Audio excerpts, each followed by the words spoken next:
Hello, my lovely edge dwellers. I'm Lucca, Power Sorcerer, and welcome to episode 19 of Ask Lucca Live. This is my contribution to our collective coronavirus pandemic, change the world, shift paradigms effort. And so I offer these for 30 minutes from 1:30 until 2 o'clock Pacific Daylight Time here in Vancouver.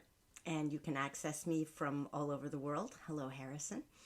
So I'm here about two and a half, 3 minutes early so we can collect everybody together so everyone has a chance to find the broadcast before we start, because I know that when I'm joining live sessions and I think it's starting without me and I can't find it, it's not always easy to find on Facebook. So I like to be here a few minutes early. So if you're watching this in the reruns, if you forward about 3 minutes in, then you'll get the beginning of the session for this week. So I'm going to yabber on or sit here and watch as people arrive. I love watching people arrive. It's like you're having a party and the guests start coming. So it's great to have you with us this week, Harrison. You're person number 1 here today, and I'm going to try very hard to look at the camera, the little black dot on the side of my iPad screen. This is an ongoing test. I'll master it, and the pandemic will be over. Hi, Lucia. Is it Lucia? Is it the ch sound in there, or is it Lucia? I can't say either or because you can't say pronunciation. So if it's Lucia, give me a thumbs up so I know that I'm pronouncing it correctly, because hi. Hi, Yvette. Nice to see you. Well, see you, sort of. I get to see these little tiny, they're about the size of a button, little pictures of you, whatever your avatar is, right? That's what I get to see. Plus what you say, which is great. Lucia. Okay, all right. So it's the second way I was pronouncing it. Yeah. People do the same thing with me with Lucca. They say, is it Lucca? Is it Lucha? Is it Luca? Like, how do you pronounce it? So, yeah. Hi, Nina. Yeah, so your pronunciation is hard to do, right? When you've got a little box. But you're obviously used to it. So we've got about, maybe one more minute. Oh, no, it says my Cupertino time on my iPhone says that we can get started. So there's 5 of us here. I'm sure more people will join as they find us, but this is my little introduction. So as I was mentioning when I first came on, I'll be doing this for the foreseeable future. My guides are telling me that this is going to be going on until January. So as things stand at the moment, unless something changes, I'm planning on doing this through the fall. And I'm building, we're building as a group. We're building community, which is really wonderful. Hi, Tara Lee. So my purpose in doing all of this is to call in my guides and helpers and all the intergalactic beings and the angels and anybody else who wants to come along who has our best interests at heart. I call on all of them to answer the asked and the intended questions that I've received by noon the day of the recording. So, and I say asked and intended because sometimes we get as close as we can with what we're asking. But it turns out that that's not what we really need to know, but that's how we're accessing it. It's like we open the door and then we find out what's inside. So that's the intended questions.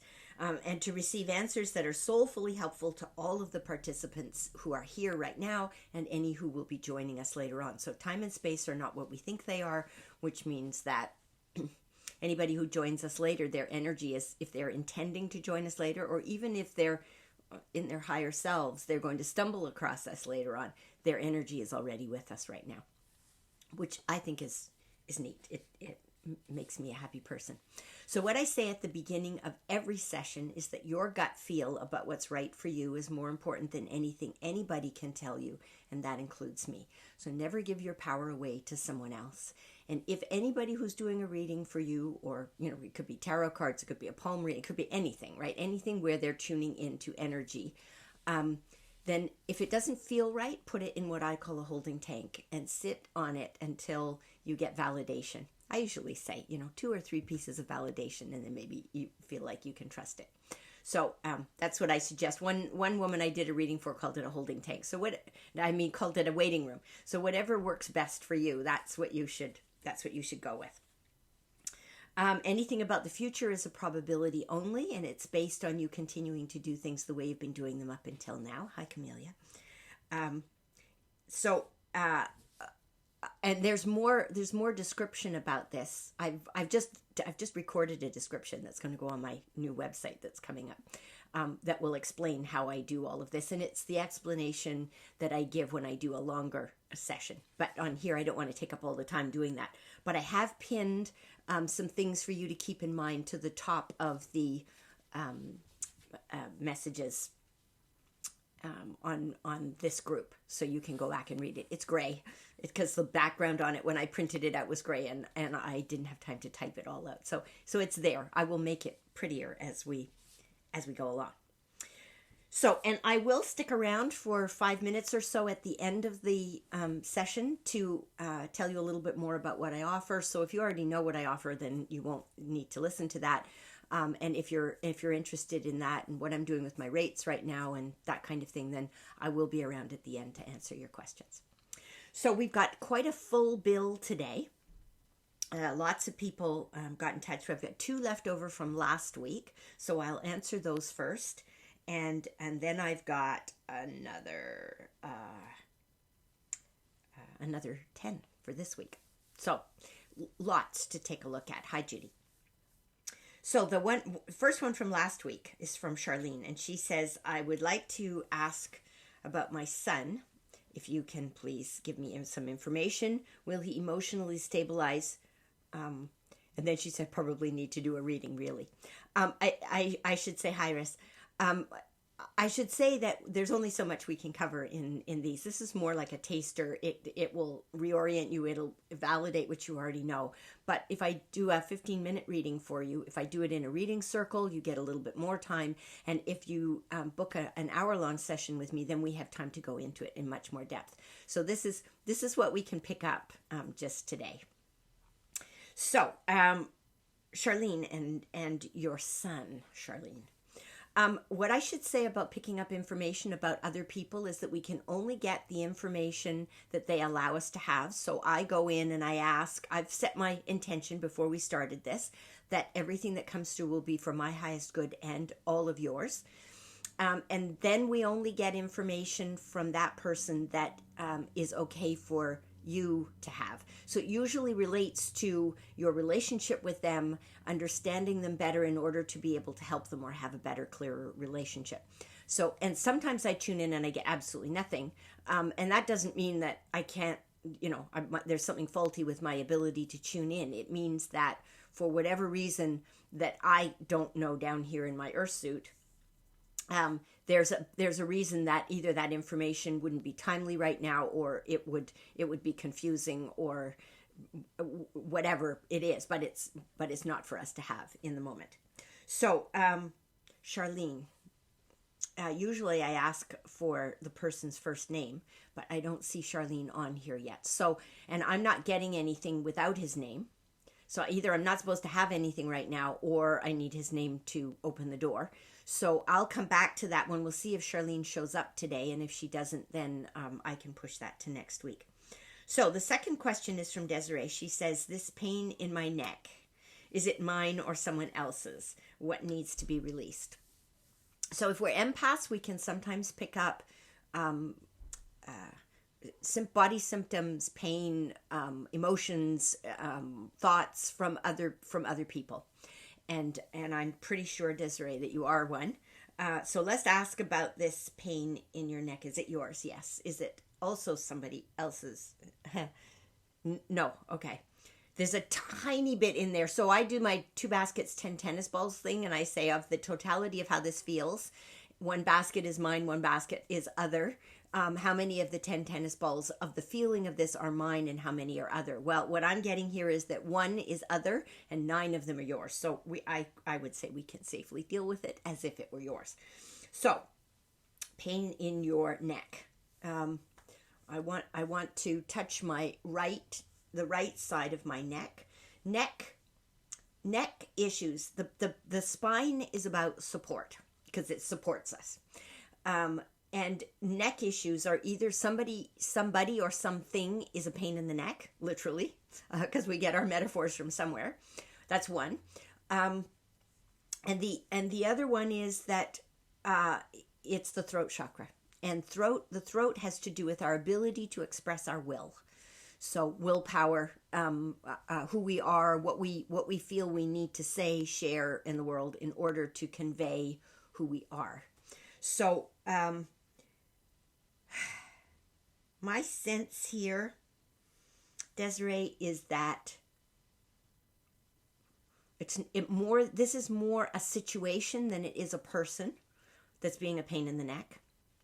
And it feels like in this situation, not only are you having a difficult time expressing yourself and who you really are, hi Claudia, but the other people in the group are having difficulties as well. But your point of power is in yourself, because otherwise we'd be getting the numbers much higher on how many of those tennis balls are in the other basket. So this and I'm taking a little bit of time with this because I think this is going to be valid for all of you to hear, that this is where it gets confusing, right? What we feel is not always only ours. So how do we sort it through? So one of them is with the 10 tennis balls of the totality of the feeling and the two baskets. And if anybody would like more information about that, I've written a short article about it, and I can forward that to you, and it explains it in more detail. But Desiree, I have the sense here that you have an ability to pick up the overall patterns of what's going on in a group. So this is a group and you're picking up the overall patterns. And it happens that in this situation, it also impacts you and your ability to express yourself, which really gets your attention. And the support team, guides, angels, higher self,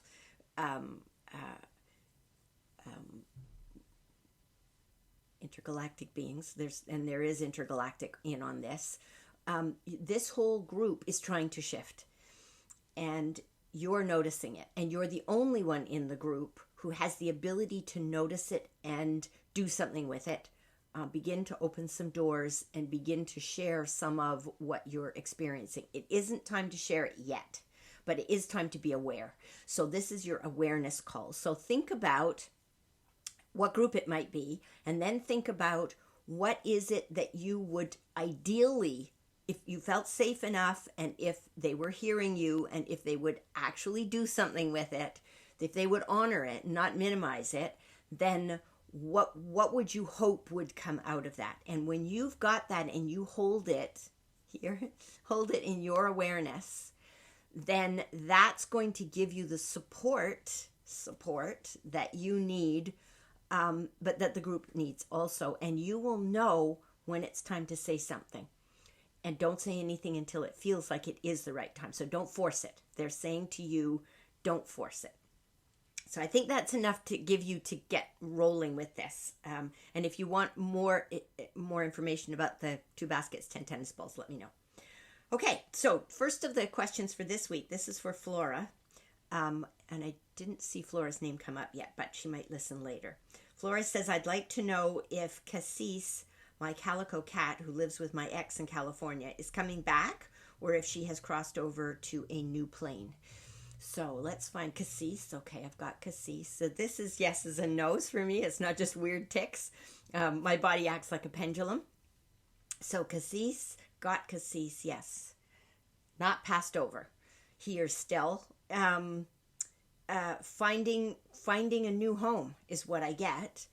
Will she hasn't decided yet if she will stay in the new home.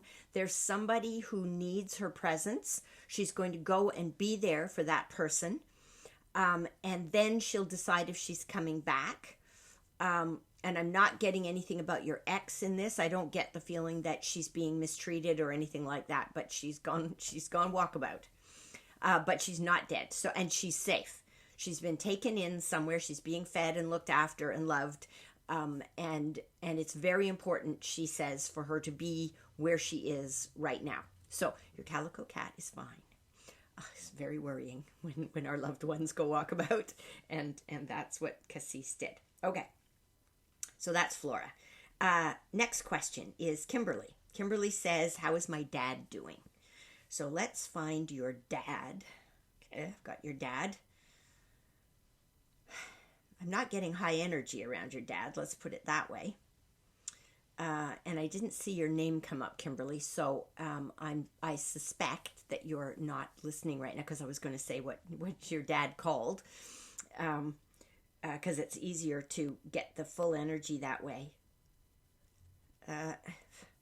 He's either already passed over, or he's not all here.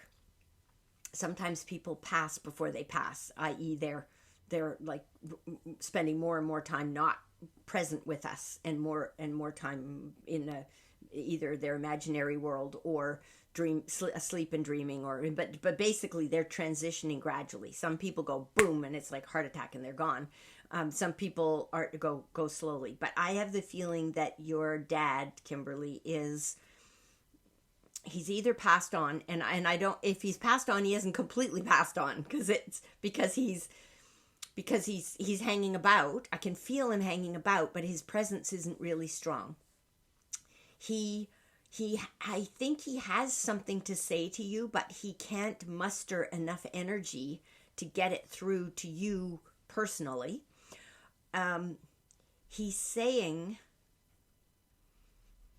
let go. He needs you to let go.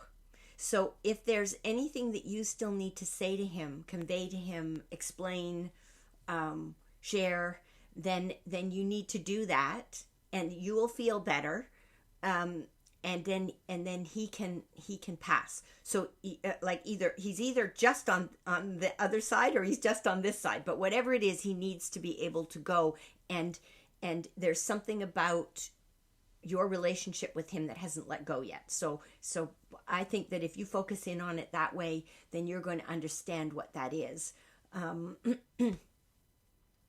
It's heartfelt. There was a lot, I think, that couldn't be said. They're saying couldn't be said. That's all I need to say about it. And you might want to write him a big, long letter and say what needs to be said that way, because I'm not sure that face to face it could ever be said. But rest assured that death is not the parting that that our common culture tells us it is. So that's for Kimberly. I hope that's helpful, Kimberly. And I'm finding things out as I go along. Normally, when somebody's gone, I either pick them up or I don't. I don't get them like really thin and wispy like that. Daphne says, how will my next personal art project be received? It's going to get off to a slow start, and you're going to think, oh my God, it's not going anywhere. Nothing's going to happen. But don't give up on it. Some things take longer to start. It's like sometimes you have a party and none of the guests show up on time. Like even the normally early ones don't show up on time, but maybe they come an hour late and you're thinking, well, that was a dud party. And then whoosh, everybody shows up. So my sense is that this project is going to be latent. It's going to take a while to get off the ground. And I think that there's one person in particular whose job it is to kickstart this, and that person won't be available or won't be available to do it, or won't know it's them who's supposed to do it until a little bit later on. So the message here, Daphne, is don't give up. Don't give up. Know that it's going to be a slower start. Get everything ready for when you plan to have it ready, and then and then enjoy yourself. Like relax, kick back, have a glass of wine, metaphorically. And when you're ready to give up on it, don't give up. You can work on something else in the meantime because you'll be ready, but don't give up on it. It's got pretty strong energy. Okay, so Yvette, and I know you're here, so I think you're still here, as my numbers have gone up and down, so I don't know who's come and who's gone. Yvette says, I have a desire for a long-term healthy partnership relationship with mutual chemistry, respect, love, and caring, and financial stability. Don't we all?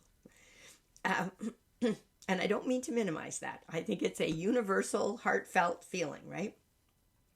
Basically, someone I would enjoy to grow old with together. So, do you have any wisdom for me, please? So, Yvette, let's see what we've got here. So I've got your energy, yes. They're saying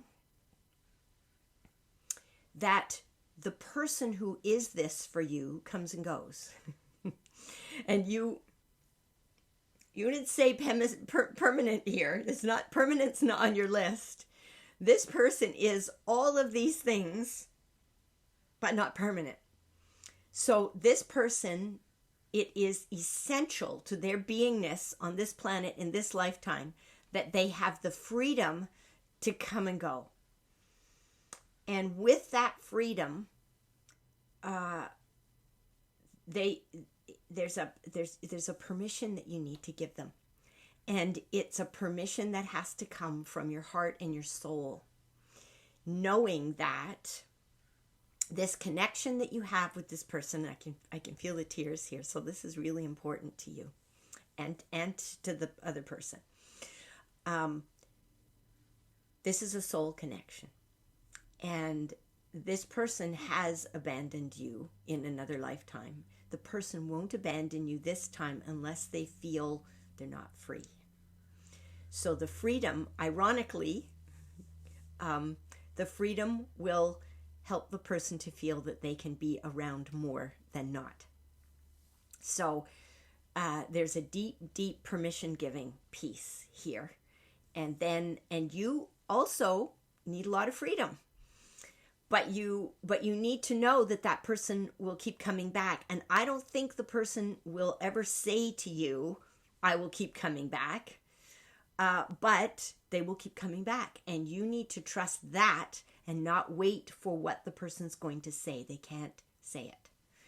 It infringes on their freedom if they say it in their perspective. And this is not a conscious thing. This person is not consciously trying to hurt you, but the person feels that they keep letting you down. So the letting you down part is because you feel let down. If you don't feel let down, the person won't feel they're letting you down, and then they can relax and be more present with you when they're actually present with you. So that's what I get about this one. I hope that's helpful, but they're saying person's already in your life. Okay, next question was from Tracy. Tracy says, do you have any guidance, please, on how long before I land a job? Will it be in Auckland? So we've talked to Tracy before in New Zealand. She's moving around and trying to find a new situation. So Tracy, have I got your energy? Yes. You're very welcome, Yvette. So what have we got, Tracy? It's not job time yet. It is time, however, to be of service. And being of service is going to come with, it feels like food and lodging. So you will have a roof over your head and food on your table for a period of time. And either that will turn into a job of some kind, or another job will come after that you can transition into. And I'm not sure it's nailed down yet. It's not that I'm not picking it up clearly. It's that it isn't nailed down yet. Everything, all the pieces are in motion right now. So I'm surprised I got as much definite information about you, Yvette, as I did, because everything's in motion. So definitely, Tracy, for you, this is in motion still. But I do get this. So you're going to do something that is of service. And you're a service-oriented person, so this is going to be that way. It feels like it's you're doing something for a family, but it's mostly for one person. And I don't see you, caretaking nursing kind of thing, but I do, there's a companionship component to this. And I think that you and this person are going to be just what the other person needs. So it feels good. There's timeline. They're saying there's something about September. I don't know if you're going to have to wait until September for this, but there's something about something will shift in September. So it might be you do service until then and then it shifts. No. So they're saying don't try and nail it down. They're saying that to me. Don't try and nail it down. Just tell her what you've told her. I did. Okay, good. I sometimes have conversations with them up there and they're saying, leave it. She's got what she needs. Okay, so thank you very much. Apparently, Tracy, you've got what you need. So blessings to you. I hope that helps. And Kristen says, what are the best ways of seeding peace at this time? First, we need to seed peace in our own hearts. Make peace with everything in our lives that with which we have not yet made peace. And that, if you change one element of the field, you change the field. That's field theory in physics. And those physicists, they came across that because it's true in metaphysics as well as in physics. So, make peace inside your heart. Make peace with all the different parts of yourself. Make peace with your past. Make peace with what you would like your future to be. Make peace with with nature around you. Make peace with your community, your neighbors. Make peace with your gifts and what you're doing with them. Really, really important right now for peace on this planet, for all of us to know what our gifts are, to own them, hold them, acknowledge them, and act on them in the world. And if your gift is meditation, then meditate. It doesn't have to be something that's huge and grandiose. That might not be, inventing something that is going to get you a Nobel Prize. But know what your gift is and honor it. So that's what they're telling you for the peace, and particularly as it applies to you, and Kristen. That's really important. And there may be more. That might be a question that you want to keep bringing back to the group, and I'll keep answering it again and see if we get different answers to that question as time goes along. If we're indeed doing this until January, as it feels to me like we're doing, then we can come back around to those big questions that are often there for us. All right, Nina has a question here, and there's a number of relationship questions. Nina says, there's a certain type of guy that I have a lot of chemistry with, who I don't ever think would be a good partner for me. So a lot of people have ended up in this situation of you keep going back and recreating. And the psychotherapist in me says, if we cycle like that, if we keep doing something over and over again, then there's a really important message for us in there. It's either something we need to come to terms with or something that we need to heal. That really usually doesn't have anything to do with the other person. It has to do with us. So the rest of this question, because it's a long one, it meanders around. Nevertheless, after running into one of them on the street, often a former colleague, with a short conversation and a lot of chemistry, I can't seem to help myself thinking about them for days, trying to make them somehow fit. It's like my brain is working overtime trying to find a way that maybe they could be my boyfriend. I feel like a boy-crazy teenager. Any insights? Well, I think when you feel like you're a teenager, that's where the wound was.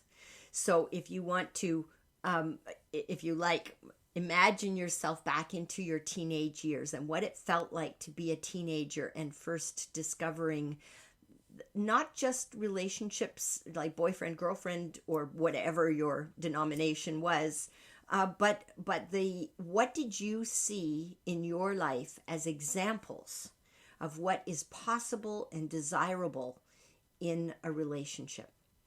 And when you go back and you visit that, you can go down your list and you can say true, not true, desirable for me or not desirable. Like how much of my blueprint for what I want in the world, hi Chris, is about what I really want, and how much of it has been seeded by my culture, my community, my friends, my family.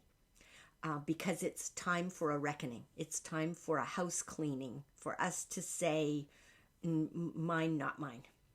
And take all the stuff that isn't yours, put it in the basket and go, wheel it up into the clouds and hand it over and say, return to sender with love. It doesn't matter if it's something you're picking up as an empath, or if it's values or beliefs that you've taken on board that really were not yours to begin with. There's a reason you came into a family or a community or a culture that had those beliefs. Now you get to really decide, what am I keeping and what am I eschewing? Eschewing is a great word. ESCHEW, eschew. It's a good, delicious word. You can play with that one. Okay, so that's the insights I can give you for now. I think that gives you enough to go away and play with, and you might come back at a later date with more questions about it, but that will start the ball rolling. So next question, and I think this might have to be the last one for this week, and we'll come back with the other two. We'll put them at the top of the list for next session. So this one is for Deanne. Deanne says, I'm loving the experience of being in a new relationship, but also wanting to ensure I don't lose balance in focusing on my personal path and my spiritual practices. Do the guides have any messages for me? It is for you, Deanne, and it looks like relationship is somewhat of a theme here this week. It looks like for you, your spiritual practice and your physical practice, they are important for you to stay centered in yourself. And if you can stay centered in yourself, then you will stay centered in the relationship. So part of being in a relationship is sharing, but part of it is knowing who you are to share. Like, what is it about yourself that you're sharing, and what place are you sharing that from? And if your bucket is empty, then you may be trying to share, but actually what you're doing is you're having to refill your bucket. So that gets us into codependency. I can only feel whole if I'm serving you so that you will give me back the gratitude or appreciation or whatever is in the trade. So we want two whole people to come together. You're not in charge of whether or not the other person is whole, but you are in charge of whether or not you're whole. So all the things that keep you whole, and this is true around the peace thing as well, right? Knowing what our gifts are, making sure that we stay in touch with them, that we're using them all the time, that we keep them close to our hearts, and that we go to bed at night not feeling empty, but feeling full from what we've done, what we've spent that day.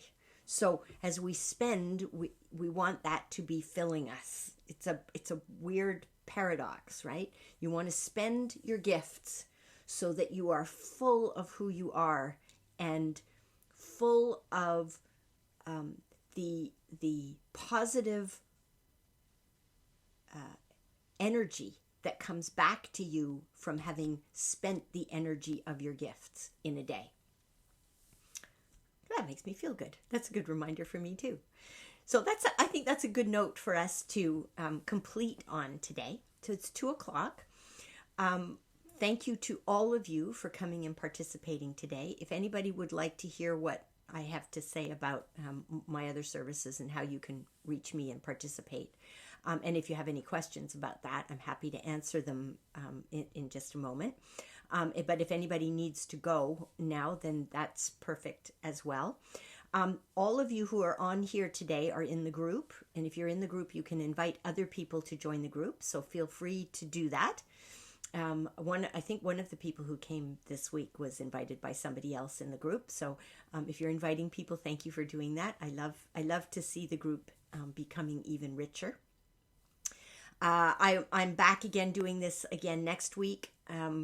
at 1:30 in the afternoon Pacific time. I've chosen that time so that people in Europe can participate as well. It's late at night for them, but it's not 4 in the morning. So I've tried to set it up that way because we're and anybody who's on the East Coast, of course, as well, the East Coast of North America. So it's my compromise time, even though it's in the middle of the afternoon for us here. If people are watching this, if you're doing it today or any other time, if you watch in the replay, please leave me a little note that you were there. And if you have any feedback, I love to hear it. It's so great to know that it's landing out there somewhere. So that's exciting. You're very welcome, Nina. Anything else I want to tell you? So if you want a reading with me, there's several ways in which you can do it. One of them is what I call a ping mini reading, and that's the only thing that I have a fixed price on right now, which is $30 for 15 minutes, and you have for that you send me 2 questions ahead of time, and obviously in 15 minutes I can't answer what's the meaning of life, but I can tell you what it is that you need to know right there and then in that in that moment. Divinity says I'm still holding my match from last week. Yeah. So that's the smallest one that I do. The next one is reading circles. So you can host a reading circle right now if you want to. I'm hosting them online at the moment, doing it over Zoom, so everybody can see one another. I can see all of you. So I'm having to keep them a little smaller because if 20 people won't fit on my screen, so I can see all of you at once. But if you just need a minimum of 6 people. And then we can do it, and it'll be a little shorter than the 3 hours because there's fewer people in the group. But that I do explain what it is I do and how I do it, and my story about how I came to be where I am, which everybody seems to really appreciate. I mean, how often do you get to sit down in front of somebody who does what I do and ask questions? So that's there at the beginning, and then I go around the circle and I answer everybody's questions. And there's always a theme, and you always learn something from what I tell other people as well as what I say in answer to your question. So that's what I call a reading circle, and I'm more than happy to have an online conversation with you about that, or by phone. And then the other way to do a reading is an hour-long reading with me, and my rates are open at the moment, and I wrote a blog about how I've changed my rate structure for the duration of this pandemic, and it's the blog is at the bottom of the menu on my website, so you can go in and you can read about it, including like how do you figure out what it is that you'd like to offer me if you feel that you can't pay my full rate. And my full rates are on my website on the booking page, so you can see what I normally charge, and then you can adjust accordingly. And my feeling is I don't want you to not get what you need if you can't afford to pay my full rate. And I'm also open to barter, and I'm open to the payment being in installments if that's what works for you. So come and talk to me about it. It's me using my intuition and you using your intuition in order to figure it out. So, because how can I teach intuition if I'm not actually using it, right? So that's important. And then the other side of what I do, my other hand, if you like, is teaching people how to find, hear, act on, appreciate, interpret their own intuition. And I do that in 2 different ways. One way is niche coaching, which are 3 to 6 month contracts at 3 hours a month. What is the full rate for a 1 hour reading? It's $175 plus the GST. That's my normal rate. I was just about to put my rates up and the pandemic hit, but that's what it was when the pandemic started, and you can adjust accordingly. Some people are coming to me and saying, look, I'm not physically affected by this and I can pay you more than that. And that's wonderful as well. It's, what one person pays a little extra on, it allows somebody else to pay a little less. And, but definitely don't feel that you can't make me an offer. And I don't do a lot. It's not like bargaining in the marketplace where we're going to dicker around. You check into your heart and see what feels right for you and make me an offer. And so far I haven't not accepted any offer that's come my way. So know that. So the one piece is niche coaching, one-on-one, 3 hours a month, 3 to 6 month contracts. That's one of them. Hi, Maureen. And then the other thing that I offer is what I call Power Circles, and that is a year-long program. It's not every day. There's one half-day session a month in 8 of those months, and the other months are one-on-one sessions with me doing private coaching. So you in that year-long program, you get 12 one-on-one sessions with me, 11. And then you get 4 months where we meet for half a day each month online at the moment, because we can't meet in person, but that also opens it up to people who aren't here in Vancouver. And then we take a month off so that you can start integrating and catch up and absorb what we've done. And then we go back in for another 4 months of half-day workshops. And then the 2 months at the end are, again, we go back to one-on-one sessions so that you can integrate what you've learned and figure out exactly how you're going to protect that learning in the time that you've got coming up, because we don't want you to learn skills and then they get what we call binder dust, right? You take the course and put it on the shelf and then nothing happens with it. So that's why it's spread out over a year, because in a year you will integrate it inside you. So both of those ways of me coaching you with your skills, there's more information about them on my website, but also you can book an exploratory session with me, and they're free. I think the Power Circles one is an hour, and the one-on-one coaching one, which I call Power in Your Back Pocket, is an hour and a half. And we actually do some work, so you can feel what it feels like to work with me before you make up your mind. And there's testimonials about that on my website, and there's lots of information available, and I'm happy to chat with anybody. Just go to my booking page and book an exploratory time, and we can chat. I'll even do a 15-minute exploratory session if you're thinking about coming for an hour-long reading. We can talk about that, and we can talk about what you can afford to pay before you actually do it.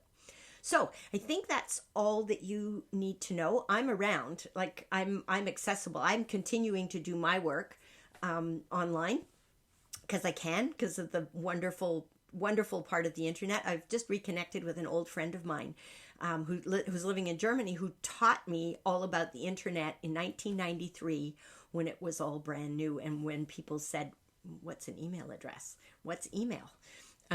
So that's how long I've been using it, and what we can do with it now is astounding compared to what we could do with it when I first learned about it. So I am so grateful to all of this electronic stuff that we have. Yes, Facebook eats our time, but the fact that we have it allows us to do things like this, which are helping us to heal the planet. So that's fantastic. So thank you all dearly for showing up, being part of this community. I love hanging out with you. You're giving me an opportunity to express my gift and feel full at the end of my day. So thank you for being here. And remember that you too can speak intuition.